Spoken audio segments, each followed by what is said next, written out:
Welcome to Manna at the Tap, a podcast from Tapestry Ministries. Each episode reflects on a daily Bible reading from the Revised Common Lectionary. I'm Gloria, a fellow traveler on a spiritual journey with the Tapestry community, and we refer to the daily Bible reading as our spiritual manna. It nourishes our souls, fostering spiritual growth as we share insights and interpretations that enrich our spiritual lives. Today is Friday, December the 12th, 2025. It is the second week of Advent, and the focus is on the week of peace. The lectionary reading is from the Old Testament book of Ruth, which recounts the life journey of two women, Naomi and Ruth. Due to a famine, Naomi and her family left Bethlehem, a place whose name ironically means house of bread and food, and they became refugees in the foreign land of Moab. While there, Naomi's husband died, her two sons married Moabite women, and they also died without leaving any children. All that was left were three widows, Naomi and her two daughters-in-law. After hearing that the famine in Bethlehem had ended, Naomi decided to go back home. Her daughters-in-law wanted to come with her, but she told them it would be better for them to go back to their mother's homes to find husbands. One of them decided to obey Naomi, and after they cried together, she turned back.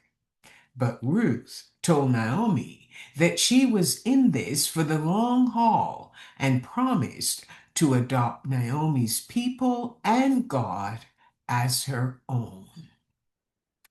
After a period of resistance, Naomi finally gave in, and the two women walked together in silence until they arrived at Bethlehem.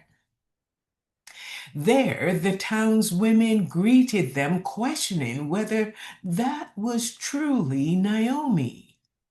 She told them to call her Mara because the Lord had turned her life very bitter and only brought her misfortune.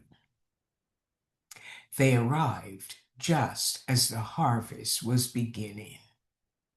Naomi told Ruth how to gather food from a field, and she was pleasantly surprised when Ruth came home with a plentiful load of grain after her first day of work.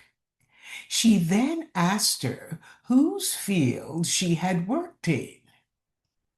Ruth told Naomi that she worked for a man named Boaz. Naomi's heart leaped with joy. She praised the Lord, thanking him for showing his kindness to her and her deceased family. Boaz was a very close relative, and he was obligated under the Mosaic law to help a relative in severe financial difficulty. Naomi encouraged Ruth to continue working in Boaz's field.